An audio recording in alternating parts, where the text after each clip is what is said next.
I was 10 when my older sister Abigail at the time started flipping our parents' view of me. She didn't scream, fight, or accuse directly. She whispered, gently suggested, hinted at things when no one else was around. At first, I thought I was imagining it, but things started shifting slowly. Our parents started seeing me differently, less reliable, more reactive. And Abigail? She became their perfect little angel. She was always so calm, so composed. Meanwhile, I was louder, more open, always quick to speak when something felt unfair. It didn't take long before I realized being expressive just gave her the opening to paint me as unstable. If something went missing, I was accused of being careless. If there was noise in the night, I was probably snooping around. If there was tension in the room, it had to be because I had another outburst. One day, Abigail spilled red nail polish on our mom's favorite white rug in the living room. I remember walking in and seeing the bottle on the floor and her looking shocked, but not surprised. Before I could ask what happened, she was already crying and mumbling my name. Mom came running in. The second I opened my mouth to explain, they told me to stop lying. I was grounded for 2 weeks. Abigail got ice cream that night because she'd had such a rough day. I liked to sketch and write lyrics in my notebooks. It was my way of escaping. Abigail used to sneak into my room and find something wrong with what I had written. She'd show it to our parents and act worried, saying I was writing about hurting people or being dark and negative. I got scolded for being inappropriate, for feeding toxic emotions. One time, I got banned from music for a month because she claimed I was listening to things that glorified destruction. I hadn't even played those songs. She made it all up, but always seemed so sincere. Then came the attic incident. I broke my ankle falling from the ladder. I'd gone up there because Abigail told me she left her sketch pad and begged me to get it before our parents saw it, said it had private stuff in it. But when I told them why I'd gone up, she said she never asked me to. Said I probably went up there for snacks. She acted like I was lying, and they believed her again. After that, they installed cameras in shared spaces for safety. Abigail learned how to turn them off before doing anything sneaky. I didn't. So every time something happened, someone spilled juice, someone left the fridge open, someone left muddy shoes inside, I got caught on camera reacting to it or walking into the room after. She never got recorded doing anything. School wasn't a break either. I started getting pulled aside by teachers about inappropriate emails they were receiving from my school account. One accused me of calling her a slur. Another said I'd threatened to report her for harassment. I was confused and scared. I hadn't written a single one, but the emails were coming from a Gmail account made to look like mine. I tried to explain, but they didn't believe me. A few months later, I learned from a classmate that Abigail had been on a school computer during aftercare. She'd logged into an anonymous email and bragged that she knew how to stir the pot without fingerprints. Bit by bit, my reputation crumbled. At school and at home, I was the moody, disrespectful, difficult daughter. Abigail? She was the calm in the storm, the role model. Even when I did well, it got brushed off. Even when I didn't do anything wrong, there was always suspicion. Then one day when I was 13, I came downstairs and saw a letter on the kitchen counter addressed to me. It was from a boarding school, congratulating me on my acceptance. I had never applied. I hadn't even heard of it before. I waited until both my parents got home and asked them what it was. They told me it was a program meant to help kids like me grow in a structured environment. That they'd talked to the school counselor. That they decided I needed a fresh start. Abigail stood there, eyes wide, acting heartbroken. She said she just wanted what was best for me. That she was scared for my mental health. She held Mom's hand and said she missed the old me and hoped this would bring her back. My parents nodded. That night, they told me to start packing. 3 states away, no warning, no conversation, just a suitcase and a list of rules. I left at the end of that summer. Abigail didn't even look sad. She moved into my room the day I left. Changed everything, new curtains, candles, pillows. I saw the photos later. She posted them on her blog. My bed, my desk, my wall art, all gone. On the train to school, I sat staring out the window, gripping a notebook I'd snuck out with me. It was one of the few things that still felt like mine. And in that moment, I made a decision. I was done explaining myself. If they wanted a villain, I'd become one, but not in the way they expected. I wouldn't scream or break things or fight to be seen. I'd become exactly who Abigail made me out to be, only smarter, only sharper. And this time, I'd be the one pulling the strings. The day I stepped into boarding school at 13, I didn't cry, argue, or cause a scene. I unpacked my bag, made my bed, and stayed quiet. I watched everyone. Teachers, dorm monitors, classmates. I didn't care about making friends or fitting in. I wanted order. I wanted to know how things worked so I could move through it without anyone noticing, until I wanted them to. By the end of the first month, I had already mapped the system. The head of dorm life was a senior named Brenna who played tennis and had a cousin on the board. Her roommate, Carla, a junior, was the one who handled unofficial matters, schedules, shared printers, extra food. I offered to help Carla edit some of her essays. She passed them with full marks. After that, she introduced me around like I was a useful tool. She didn't know I was also studying her. I didn't speak unless necessary, but my grades started showing up at the top of the board, especially in English and art. I never talked about them. I just handed things in early and moved on. Teachers started using my work as examples. My name became quiet currency. People stopped asking if I wanted to hang out. They started asking if I could look over their projects or help with presentations. I didn't say yes to everyone. By my second year, I was known for being calm, cold, and exact. I helped people out if it was useful. A roommate once needed advice after getting caught breaking curfew. I helped her reframe the story, draft an apology email, and she avoided detention. Word spread. I created an anonymous email account using a school-safe alias and started running a student advice channel. People submitted questions. I replied with precise instructions. I learned about crushes, rivalries, grades, hidden tensions between dorm staff and students. I never signed my name. Back home, Abigail was busy being the face of success. My parents forwarded emails about her awards. One was a scholarship tied to leadership potential. She got student council president. Local news even did a feature on her charity bake sale. My name never came up. When my parents called, they asked if I needed anything. They used the same tone hotel receptionists use. Oh, distant. They asked about the food, the weather, never about me. Holidays came and went. I stayed back on campus, claimed I was helping with admin or volunteering. Sometimes I went to Carla's place. No one asked why I didn't go home. They just wired over money and told me to use it for travel. I left it untouched. I wasn't about to take their guilt money. On my 16th birthday, I got a card. It had Abigail's handwriting and a printed out selfie of her with my parents at dinner. They were all smiling. Her note said, "Glad you're finally finding balance. We're proud of you." I pinned that photo inside my locker, not for sentiment, for documentation. Every time I saw it, I remembered exactly who I was becoming. That summer, I was accepted into a design internship program run by a graduate from our school. It was competitive. Only 6 students from the state made the cut. I worked at a firm where I learned how to digitize artwork, layer designs with protection, and build clean visual identity packages. They showed me how to embed metadata, how to timestamp every file, and how to track the original source of art. I soaked it all in. Back at school for my final year, I took on 2 subjects as independent study. It gave me freedom, more time to build a digital portfolio and less time stuck in group projects. I crafted a silent strategy, one I didn't write down, but followed step by step. Meanwhile, Abigail had launched a digital product line. Journals, habit trackers, printable templates. The branding looked polished. Her fonts were neat, her icons simple and aesthetic. But I noticed something. One of her designs looked like a doodle I had done in 7th grade, a lopsided teacup with swirling steam that formed leaves. I remembered the exact sketch. Another design used a mood tracker layout I drafted in my old notebooks, down to the phrasing, mood mosaic. It wasn't just coincidence. It was a pattern. I didn't react publicly. I just started watching more closely. I followed her brand's social accounts from burner profiles. I tracked every file she released. Some of the design elements weren't even modified. She'd scanned my ideas, cleaned them up, and passed them off as her own. That was the final push. I decided to go home for winter break, not to celebrate or reconnect. I wanted to walk through the house she claimed, the room she stole, the brand she built using my stolen foundation. I didn't tell them why. I informed them I was planning to come home. My parents replied like I'd won a spelling bee. They were thrilled I was finally doing better. They said they'd get my room ready. I didn't correct them. Abigail didn't know I was coming. That was the point. I wanted to see the cracks up close. I wasn't going home to belong again. I was going home to study the scene of the crime. A month before winter break, I sent a short email to my parents saying I was thinking of coming home. They responded the same day. They were excited, said the timing was perfect, and told me they'd make sure everything was ready. I didn't say much after that, just booked my ticket and kept the details vague. The house felt smaller when I arrived, like someone had polished it too clean. Abigail wasn't there the first evening. Apparently she had rehearsals for a charity performance. I unpacked in the guest room. My old room was gone. In its place was a yoga studio, lavender walls, foam rollers, and a diffuser on the dresser. I was told the mattress in the guest room was better for my back anyway. Every wall in the house was covered with framed certificates, event photos, and articles. All Abigail. School awards, club photos, a snapshot of her shaking hands with the mayor at some community fundraiser. None of my childhood art remained. Not even a photo of us together. Just her in perfect lighting, at every age. I didn't ask where my things were. I asked about the renovations, about how work had been for them, about Abigail's new projects. I didn't bring up my own school. I didn't mention my internship. I smiled and nodded and kept track of everything they said. The way they described her latest journal launch. How proud they were of her being asked to speak at a women's business panel. I let them talk. 2 nights in, Abigail came home. She walked in like she owned the place, wearing a pastel sweater and holding matcha in a mason jar. She smiled big, hugged me like we hadn't spoken in years, and gave a quick glance toward our mom, like she was making sure she got credit for being warm. At dinner, she brought up her store, said she'd been experimenting with new packaging, and was thinking about rebranding.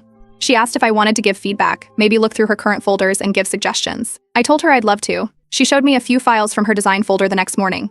It had folders labeled Spring Collection, affirmation cards, and weekly tracker concepts. I opened one. My heart didn't race. My breathing didn't change. I just started clicking through. One file was a mood tracker with identical layout and wording to one I made in 8th grade. Another was a journal cover I doodled in the margins of an old math notebook. Same floral swirl, same phrase in the same spot. There were dozens. Some she traced exactly. Others she'd modified slightly, changed a font, tweaked a color, but they were mine. She had turned my ideas into polished products, filed them under her logo, and uploaded them to her storefront. They were being sold, reviewed, and even featured in small business roundups.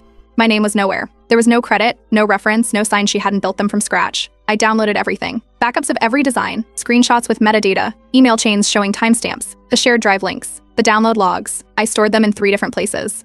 Then I emailed my mentor from the summer internship and attached a few of the samples with comparison sheets. She replied within an hour and directed me to a copyright specialist who offered free consultations for students. The next morning, I met Abigail in the kitchen. She asked what I thought of the designs. I told her they looked very clean. She smiled. I asked if she had a brand book or design system I could peek at. She showed me another folder on her laptop. I downloaded that one too. I didn't argue. I didn't ask questions. I just smiled back, complimented her layout choices, and asked what printer she used for the stickers. I let her explain. I played along. For the rest of the week, I acted like I was grateful to be home. I offered to help with dishes. I complimented the food. I asked about their weekend plans. I mentioned how peaceful the house was, how nice it was to be around family again. Abigail gave me a holiday gift bag with one of her notebooks inside. It had a cover I'd once sketched in pencil on a cafeteria napkin. She added gold foil and a ribbon bookmark. I told me she thought I'd like it. I thanked her and put it in my bag. I left a day earlier than planned. Told them I had school projects to prep for and needed to get a head start. My parents wished me good luck and said they were proud of the progress I was making. Abigail waved from the porch. I got on the train and took the same seat I had taken years earlier when they first sent me away. This time, I wasn't alone. I had 2 flash drives, 3 cloud backups, and a plan. Abigail had built a business on top of my stolen notebooks, my forgotten sketches, and my erased presents. She had reshaped my identity into a product line, and now I had the full record of it. I wasn't going to expose her online or call her out in front of family. That would have made it about noise. I was going to do it the same way she had done everything to me, quietly, precisely, permanently. After winter break, I returned to school and immediately got to work. Every file, screenshot, and metadata string I had collected over the holidays was labeled and sorted by date, by design, by Abigail's edits. I wasn't guessing. I had solid proof now. I followed up with my mentor from the design internship. She connected me with a legal consultant who specialized in intellectual property cases involving young artists. I sent over my files and the consultant reviewed everything. She confirmed there were multiple infringements, some direct copies, others barely edited derivatives. She recommended next steps but told me to keep building my own record first. So I did. I started digitizing the original sketches I made back in middle school, the ones Abigail had turned into products. I added traceable watermarks, metadata signatures, and date stamps. Then I filed them under a registered studio name I had set up during my independent study. It wasn't public, but it was official. I opened a small online store using that alias. I uploaded polished versions of those designs, some updated with color, some left simple. I didn't promote anything. The goal wasn't to sell. The goal was to prove authorship and create a digital footprint that would hold up in any dispute. While that was happening, Abigail announced that her store would be featured at an upcoming spring fair. She posted about it like it was a huge milestone. She also submitted a grant application to a Women in Business Foundation. I found her application listed in a public archive. She'd uploaded images as proof of process. One showed a cropped photo of someone sketching. Only the hand was visible. But it was mine. The wrist bracelet, the ring, the sleeve pattern.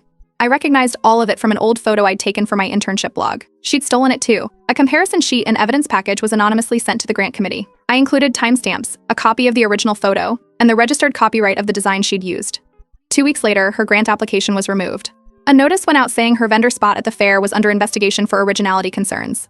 Abigail posted a vague story on her store's website about online trolls and jealous copycats. She didn't name anyone, just ranted about people who attack women-led success out of envy. I didn't reply. I kept working. Around that time, I submitted one of my updated pieces to the campus magazine under my full name. The editor featured it in the spring edition, and my professor chose it as the cover art. He invited me to speak on a creative roundtable hosted by a local gallery. My studio alias and website were listed in the announcement. When the panel was shared on social media, Abigail's best friend reposted the flyer with a confused caption. "This looks like Abby's stuff." That comment stayed up for an hour before it was deleted. But it had already been seen. That was the first public crack. Quiet, but visible. I kept collecting more. I gathered invoices from my online store that proved which designs were mine first. I pulled layer histories from my design software to show how each piece evolved from a rough sketch to a finished product. I printed copies and kept them stored in a binder. One night, I received a call from my mom. She said Abigail had been acting off, less talkative, seemed distracted.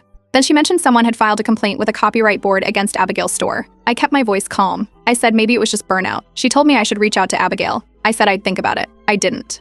Instead, I uploaded a decoy sketch into a shared cloud folder Abigail still had access to from when she'd shown me her materials over break. It was a made-up design I created specifically as bait. I embedded a hidden watermark and gave it a fillet and made it look like a draft version of a new tracker. 2 days later, that exact sketch, with a few minor edits, showed up in Abigail's new spring prep pack, right there on her site. Same shape, same spacing, same structure. She hadn't just reused my past ideas. She was still watching, still stealing. And now I had proof in real time. Abigail uploaded the decoy sketch with almost no changes, same layout, same color palette, same file structure. That confirmed everything. My legal contact reviewed the evidence and advised that it was time to escalate. I sent a cease and desist letter through my registered studio name. Every document was attached, side-by-side comparisons, metadata, design logs, and screenshots from the cloud folder she accessed. She didn't respond directly. Instead, she called our mom crying, claiming someone was sabotaging her business and stealing her work. Our mom called me later that evening, confused and upset. I listened, asked calm questions. What was taken? When did it happen? Which designs were involved? I didn't admit anything. I let her talk. The same week, the organizers of the spring fair sent out an email announcing that Abigail's vendor slot had been revoked due to originality concerns.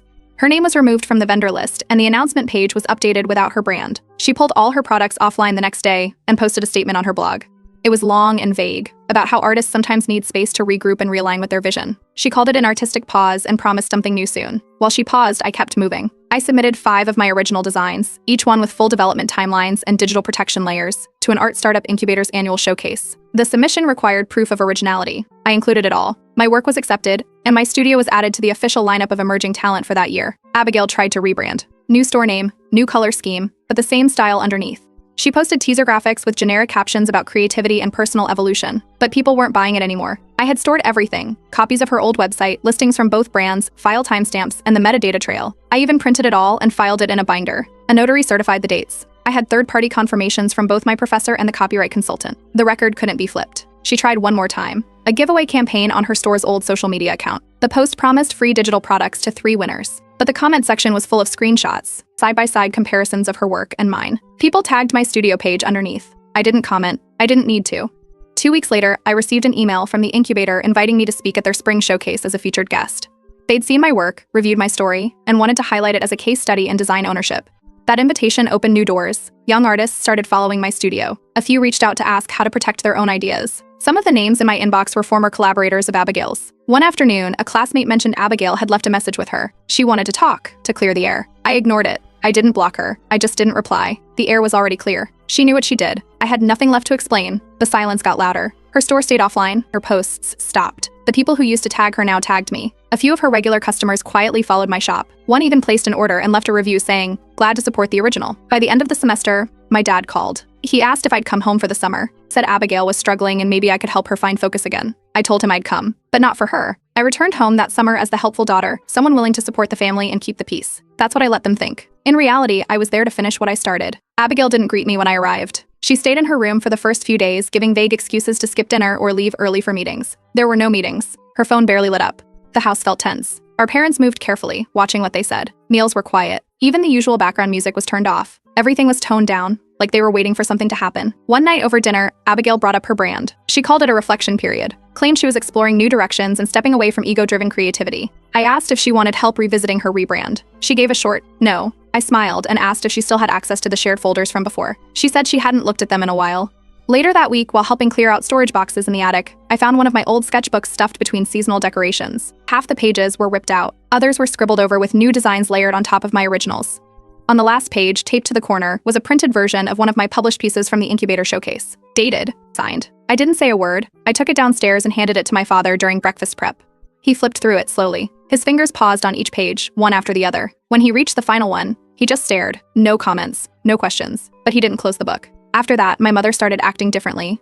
She began asking small questions about my portfolio, wanted to see my site, sat quietly at the dining table scrolling through my work on her tablet, watched me closely when I sketched out logo concepts in my notebook. She didn't say much, but she was seeing it. Abigail hosted a networking brunch a few days later. It was at a downtown cafe with a patio. She invited other local creators, small business owners, and a couple of bloggers. I wasn't invited, but 2 of the people who attended, former collaborators of hers, reached out to me the next day. Both asked if I'd be open to reviewing their brand strategy and providing feedback. A week later, I hosted my own event, a design showcase at a co-working gallery in town. I invited young artists, small creators, and some professionals from the incubator. A few of Abigail's former contacts showed up.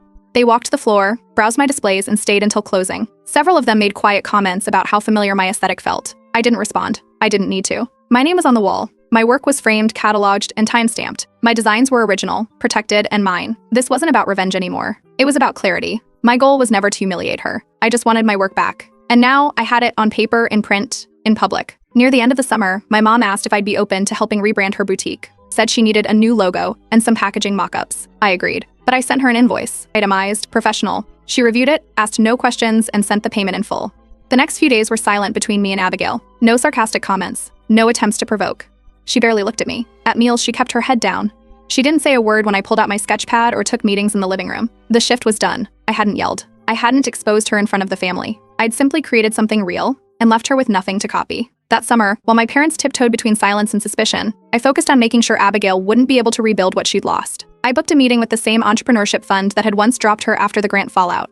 This time, I brought a complete portfolio, documents, legal verifications, and endorsements from 2 gallery coordinators who had featured my work. They approved me for both funding and mentorship. The same resources Abigail used to lie about, I now had in writing, under my own business name. I didn't post anything online. I didn't even tell my parents the full details. I simply mentioned I might stay in the nearby city a bit longer for design-related opportunities. They assumed I meant a summer internship. In reality, I had already secured early admission into a competitive design program at a university nearby, one I'd applied to without anyone's help. Around that time, Abigail started showing up again in the local creative circles. She launched a mentorship program for young, inspired artists, offering brand guidance and growth strategies. Her website had stock images, vague testimonials, and recycled taglines. One of the private schools she pitched to had ties with my old boarding program. I reached out, discreetly, and passed along files documenting her history of IP violations. A week later, the school quietly pulled out of talks with her. She brought it up at dinner, complaining that some people didn't appreciate real growth. No one asked for details. At a family cookout a few days later, my younger cousin was flipping through a stack of framed prints in Abigail's room. He stopped at one and asked, "Why does this one have your name on it?" Everyone turned. Abigail mumbled something about inspiration. I replied calmly, "That's my sketch from 7th grade. It was part of my early portfolio." No one defended her. Our father stayed quiet. Our mother stood up and left the room. The next morning, my mother asked if I was available to handle her boutique's rebrand, something Abigail had been too busy to work on for over a year. I agreed and sent her a proper quote. She reviewed it, nodded, and transferred the deposit that afternoon. Abigail overheard the conversation. She left the house later that evening without saying where she was going. Our dad later mentioned Abigail had said she needed time to reevaluate her path. No one asked where she went. While she was gone, I sorted through the last boxes in the attic. Hidden beneath a pile of holiday decorations were 3 of my old sketch folders. Most pages had been ripped out, but enough remained to confirm they were mine. I scanned them, organized them by date, and printed a booklet of the work, combined with digital entries and timestamps. I sealed it in an envelope and left it in the kitchen drawer with a note, "What you missed." Move-in day came earlier than anyone expected. I didn't ask for help. My apartment key was already in hand. Course access, orientation, and internship onboarding were scheduled. That night, my parents called. They didn't press for details. They just wished me luck and asked me to keep them updated, if I had time. A few weeks later, a package showed up in my dorm mailbox. One of the old sketchbooks I thought had been destroyed. Its pages had been taped back together. No note, no return address. I didn't say anything. I placed it in the bottom drawer of my desk, and I didn't open it again.